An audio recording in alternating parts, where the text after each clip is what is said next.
الحمد لله نحمده ونستعينه ونستغفره ونؤمن به ونتوكل عليه ونعوذ بالله من شرور أنفسنا ومن سيئات أعمالنا من يهده الله فلا مضل له ومن يضلله فلا هادي له أشهد أن لا إله إلا الله وحده لا شريك له وأشهد أن محمدا عبده ورسوله أما بعد فقد قال الله تبارك وتعالى في كلامه المجيد وفرقانه الحميد أعوذ بالله من الشيطان الرجيم بسم الله الرحمن الرحيم يا أيها الذين آمنوا اتقوا الله حق تقاته ولا تموتن إلا وأنتم مسلمون يا أيها الناس اتقوا ربكم الذي خلقكم من نفس واحدة وخلق منها زوجها وبث منهما رجالا كثيرا ونساء واتقوا الله الذي تساءلون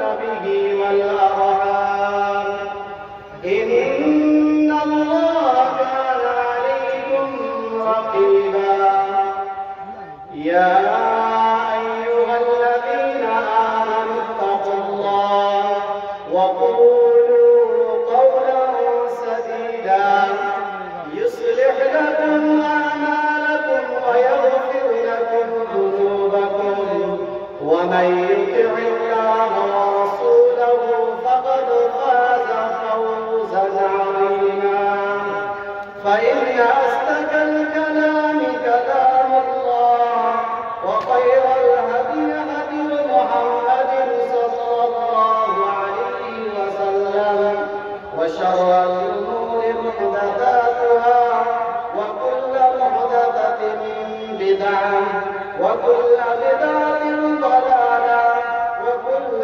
ضلالة في النار أعوذ بالله من الشيطان الرجيم بسم الله الرحمن الرحيم والعصر إن الإنسان لفي خسر إلا الذين آمنوا وعملوا الصالحات وتواصوا بالحق وتواصوا بالصبر وقال الله تعالى في مقام آخر والفجر وليال عشر وقال النبي صلى الله عليه وسلم في الحديث المبارك لا تزال قدم ابن آدم يوم القيامة من عند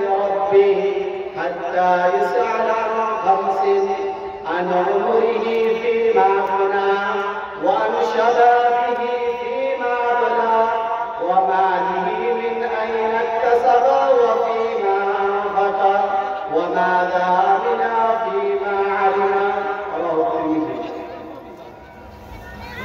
উর্দু কবি বলেছেন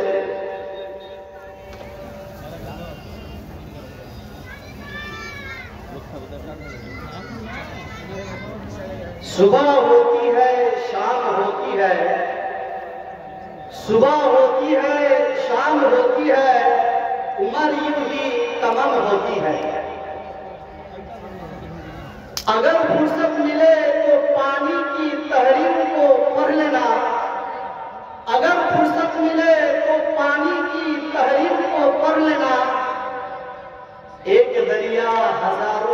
इंसानों को लिखता है।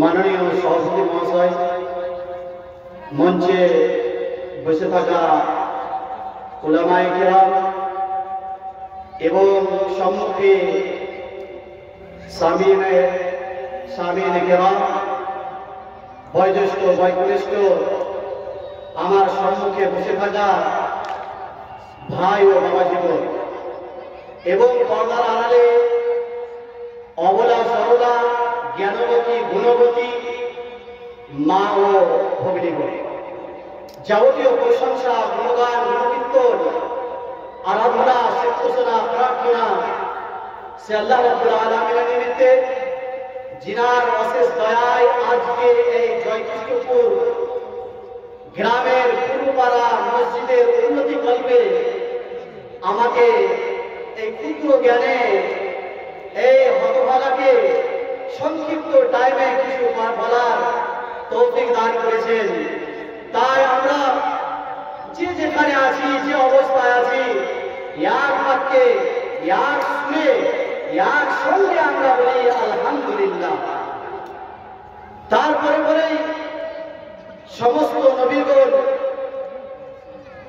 বিশেষ করে আমাদের শেষ নবী মুহাম্মদুর রাসূলুল্লাহ সাল্লাল্লাহু তাআলা আলাইহি ওয়াসাল্লামের উপর অসংখ্য দরুদ এবং সালাম ঝর্ণার ন্যায় বৃষ্টির ন্যায় অবতীর্ণ হোক।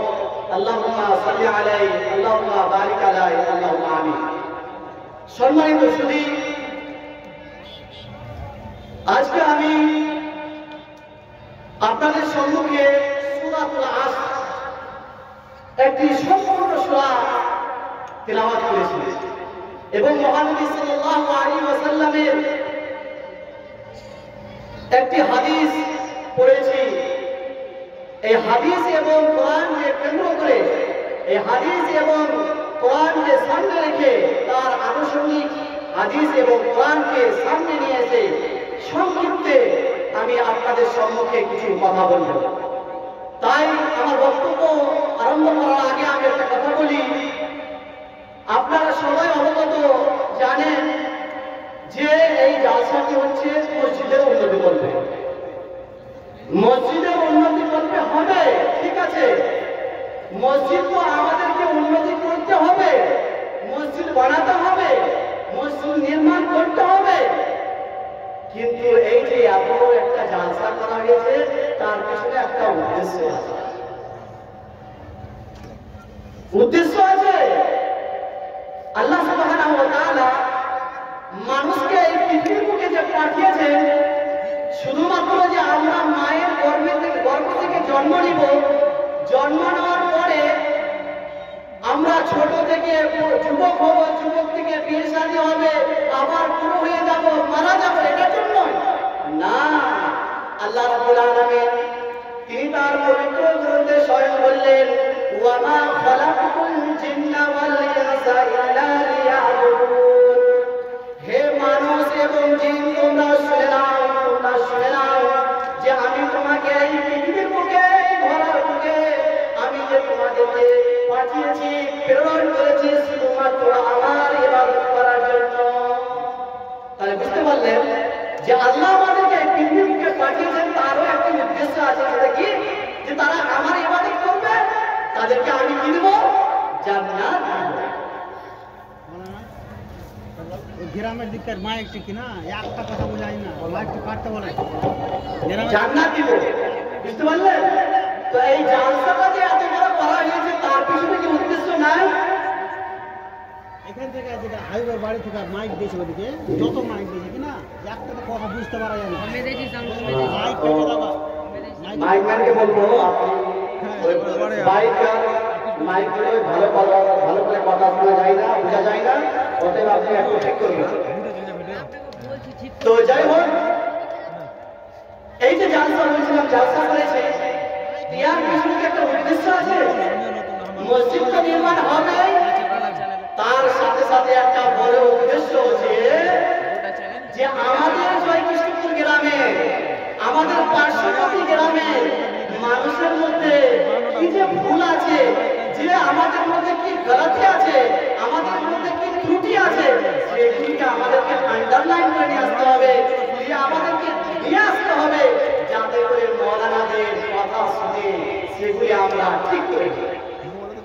এটাও একটা উদ্দেশ্য। আর এটাই হচ্ছে একটা মেন উদ্দেশ্য। মসজিদ তো নির্মাণ হবে, কিন্তু আমাদেরকে এত ভুল এক এক করে যদি গণনা করা যায়, খাতা কলমটা সব শেষ হয়ে যাবে, খাতা ভুলে যাবে। তো ওই ভুলগুলো আমাদেরকে এই কোরআন এবং হাদিসকে শুনে সংশোধন করে নিতে হবে। আমি যখন বাড়ি থেকে জানতে শুনতে আসবো, তখন আমাকে ওই ভুলগুলো আন্ডারলাইন করে নিতে হবে, আমাকে ভুলগুলো আমাদেরকে সংশোধন করে নিতে হবে। এটাই হচ্ছে উদ্দেশ্য। না শুধু তাই নয় যে আমরা শুনলাম আর শুনে যাবো, সাহেব বললেন না। তাই যাই হোক, আমি আপনাদের সঙ্গে সূরা দাস পড়েছি। আল্লাহ রাব্বুল আলামিন কোরআন পাকের মধ্যে বলছেন, ওয়াল আসর, সময়ের কসম, আসরের কসম। আল্লাহ রাব্বুল আলামিন অনেক জিনিসের কসম খেয়েছে। আর এই পৃথিবীর বুকে আল্লাহর মানুষকে আল্লাহর কসম ছাড়া কোন মাখলুকের কসম খাওয়া যাবে না। আর যদি কসম খেতে পারেন শুধুমাত্র কে? আল্লাহ সুবহানাহু ওয়া তাআলা। তিনি খালেক, তিনি যার কসম খেতে চান খেতে পারেন, কিন্তু মাখলুক কোনো আল্লাহ ছাড়া কোনো মাখলুকের কসম খেতে পারে না। তাই এখানে আল্লাহ রাব্বুল আলামিন কার কসম খেলেন? ওয়াল আসর, আসরের কসম, সময়ের কসম। তাহলে এখানে একটা বোঝার জিনিস আছে, যখন আল্লাহ রাব্বুল আলামিন কোনো জিনিসের কসম খাবেন, তখন আমাদেরকে চিন্তা ভাবনা করা দরকার, আমাদের মস্তিষ্ককে ভাবানো দরকার, আমাদেরকে দৌড় ফিকির করা দরকার, আমাদেরকে দৌড় তদব্বর করা দরকার যে আসরের কসম কেন খেলেন, সময়ের কসম কেন খেলেন। অবশ্যই সময়ের কোনো গুরুত্ব আছে, সময়ের কোনো মহত্ব আছে, সময়ের কোনো আহমিয়ত আছে, অবশ্যই আছে। কিন্তু মানুষ, আমি আপনার কোনদিন ভেবেছি যে সময় চলিয়া যায় নদীর স্রোতের প্রায়, যে না বুঝে তাই ঠিক শব্দ হয়।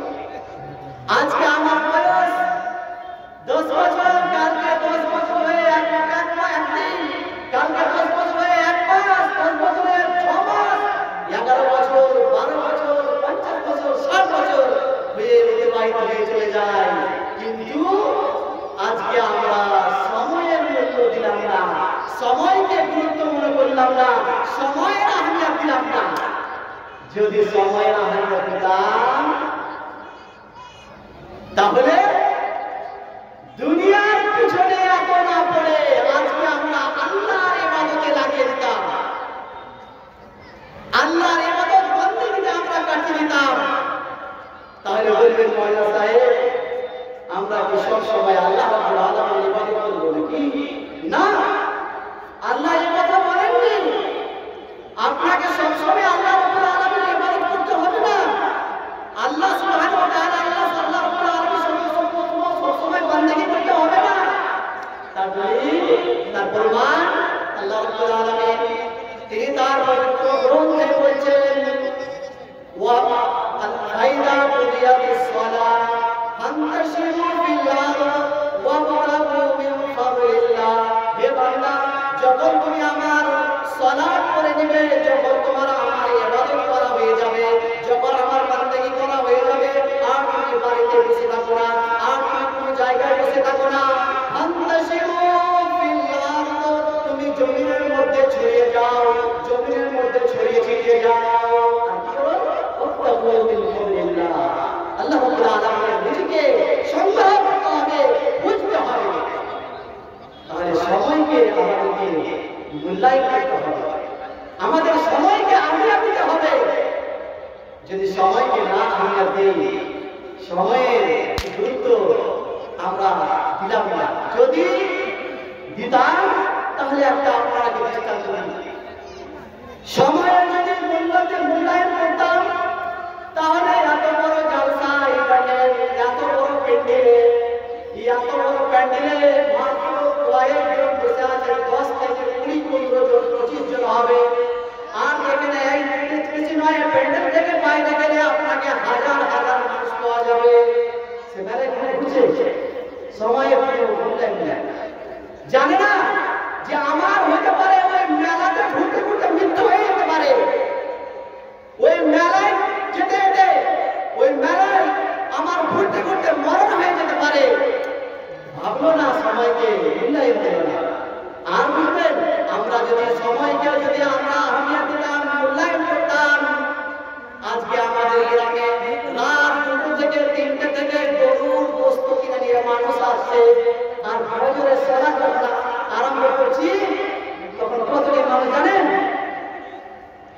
মাত্র 4জন 5জন 4জন 5জন ফজরের সালাত আদায় শুরু করছি, সময়ের মূল্য দিলে না।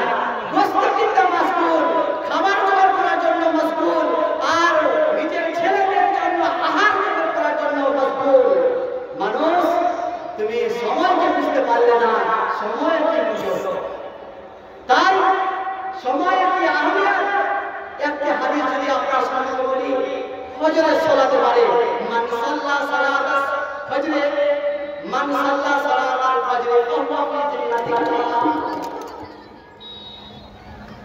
এটা তুমি দেখতে দাও না। যদি কোনো ব্যক্তি ফজরের সালাত ফরজ নামাজ পড়ে নাই, ফরজ সালাত আদায় করে নাই, আল্লাহর নবী মুহাম্মদুর রাসূলুল্লাহ সাল্লাল্লাহু তাআলা আলাইহি ওয়াসাল্লাম তিনি পবিত্র জবানে বললেন ফাহুয়া ফি জান্নাতিল্লাহ, সে আল্লাহর জিন্ন হয়ে গেল। মানুষ তুমি ভাবছো যে আমি আমার ছেলের জন্য, আমার মেয়ের জন্য খাবার জোগাড় করছি, আমার ছেলের জন্য গোশত কিনে নিয়েছি, আমি মেহমানের জন্য গোশত কিনে নিয়েছি, কিন্তু আপনি আল্লাহর জিম্মে হতে পারলেন না, আল্লাহর আপনি দায়িত্ব হতে পারলেন না, নামাজ পড়লেন না, নামাজ ছেড়ে দিলেন, আর আপনি এই আহার জোগাড় করার জন্য, আহার সংগ্রহ করার জন্য আপনি ব্যস্ত থাকলেন, সময়ের আহমিয়ত করলাম না। তাই একটা হাদিস পড়েছি আমি সংক্ষিপ্ত। আল্লাহর নবী মুহাম্মদুর রাসূলুল্লাহ সাল্লাল্লাহু আলাইহি ওয়াসাল্লাম বলেন, নি'মাতানি মাকরুন ফীহিমা কাসীরুম মিনান নাস, আস-সিহহাতু ওয়াল ফারাগ। বেশিরভাগ মানুষ এই পৃথিবীর বুকে, এই দুনিয়াতে দুইটি জিনিসকে মূল্যায়ন করতে পারে না, আহমিয়ত দিতে পারে না, বুঝতে পারে না। সে দুটি জিনিস কি? আল্লাহর নবী মুহাম্মদুর রাসূলুল্লাহ সাল্লাল্লাহু আলাইহি ওয়াসাল্লাম বলেন, নি'মাতানি মাকরুন ফীহিমা কাসীরুম মিনান নাস, আস-সিহহাতু ওয়াল ফারাগ। সিহহাত, সুস্থ আছেন আপনি, সুস্থ ভালো আছে, ওই সময় আপনাকে ভালোভাবে নামাজ পড়ে নিতে হবে, ভালো করে বেশি বেশি করে সালাত আদায় করে নিতে হবে, তাহাজ্জুদ করে নিতে হবে, 5 ওয়াক্ত পাবন্দির সঙ্গে নামাজ পড়ে নিতে হবে। কিন্তু যখন আপনি অসুস্থ হয়ে যাবেন, নামাজ তো মাফ নাই, কিন্তু আপনি সঠিক করে নামাজ পড়তে পারবেন না।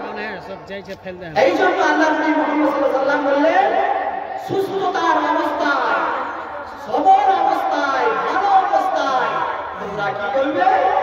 নামাজ আদায় করে নিবে, ভালোভাবে নামাজ পড়ে নিবে, ভালো করে তুমি হজ করে নিবে, যাকাত দিবে, আমর বিল মারুফ ওয়া নাহি আনিল মুনকার, ভালো কাজের আদেশ দিবে, মন্দ কাজ থেকে বাধা দিবে। এইগুলো কখন হবে? যখন আপনি সুস্থ থাকবেন, ভালো থাকবে। আর যখন আপনি অসুস্থ হয়ে পড়বেন, আপনি যখন বিছানায় পড়ে যাবেন, তখন কিন্তু কাজ হবে না, সময় শেষ হয়ে যাচ্ছে। আরে আপনি বলি আপনি ফ্রি টাইম আছে, আপনি ব্যস্ততা নাই, ওই সময় আল্লাহর ইবাদত করে নিতে হবে। কিন্তু আমরা ব্যস্ততার অবস্থায় কাজ তো করি, আর যখন আমরা ফ্রি টাইম থাকি, ব্যস্ততা নাই, তখন আমরা কি করে জানেন? চাই বসে চাই বাগানে বসে আড্ডা মারি, কোনো ক্যালবেটে বসে গিবত করি, কোনো আড্ডাখানায় গিয়ে আড্ডাবাজি করি। কিন্তু আপনি জানেন আপনি ফ্রি টাইম আছে, আপনার স্ত্রীর সাথে সেই টাইমটা দেন, আপনার ছেলেকে এবিসিডি পড়ান, আপনার ছেলেকে আলিফ বা পড়ান, আপনার ছেলেকে ওয়া পড়ান। কিন্তু তা না দিয়ে আপনার ছেলে, ছোট ছোট ছেলে, আপনার স্ত্রী সামলাতে পারে না, 2-3 ছোট ছেলে, আপনার স্ত্রী ব্যস্ত হয়ে আছে, ওই সময় একটা করে করে আপনি ঘুরে বেড়ান, আপনার স্ত্রী সহযোগিতা করেন, আপনার স্ত্রী বাড়িতে রান্না করে, আপনার স্ত্রী ব্যস্ত, আপনি সবজিটা কেটে দেন, আপনার স্ত্রীকে কাপড় সাফ করে দেন, আপনার স্ত্রীকে সহযোগিতা করেন, ঝাড়ু দিয়ে দেন। কিন্তু না, স্ত্রী মানে আমি ঝাড়ু হবো, সবজির আমি কাটবো, কাম হলো না, স্ত্রীর হেল্প করতে হবে, সময়টা কাজে লাগাতে হবে। যাই হোক, সময় শেষ, অনেক কিছু বলার আছে। অবশেষে আল্লাহ রাব্বুল আলামিনের কাছে দোয়া করি, আল্লাহ আমাদের এই যে জলসা, যে উদ্দেশ্য, যে আকাঙ্ক্ষা নিয়ে এই করা হয়েছে, আমাদের উদ্দেশ্যকে আল্লাহ রাব্বুল আলামিন পূরণ করুন। এবং যে ভাইরা এদিকে ওদিকে মেলাতে, বাড়িতে এদিকে ওদিকে ঘুরে বেড়াচ্ছেন, এখানে মূল্যবান কোরআন এবং হাদিসের কথা হচ্ছে, আপনারা আসুন, প্যান্ডেলের নিচে আসুন, শুনুন, নিজের জিন্দগিকে বদলান, নিজের জিন্দগিকে পরিবর্তন করুন। কতদিন এইভাবে করবেন? যখন মৃত্যু দিন আসবে তার কাজে আসবে না। যাই হোক, আপনারা কোরআন এবং হাদিস শুনতে যান, নিজের জিন্দগিকে পরিবর্তন করুন। এই বলে আমার সংক্ষিপ্ত বক্তব্য ইতি করলাম। আল্লাহ আমার এই বলাকে কবুল করুন এবং আমার যদি কোনো ভুল ত্রুটি হয়ে থাকে আল্লাহ ক্ষমা করুন। আমিন। আসসালামু আলাইকুম ওয়া রাহমাতুল্লাহি ওয়া বারাকাতুহু। আসসালামু আলাইকুম।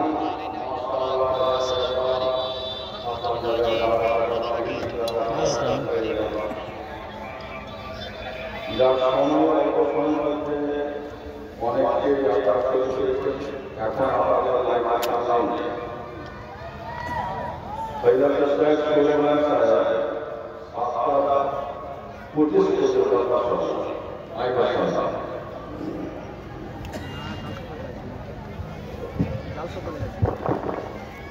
এরপরে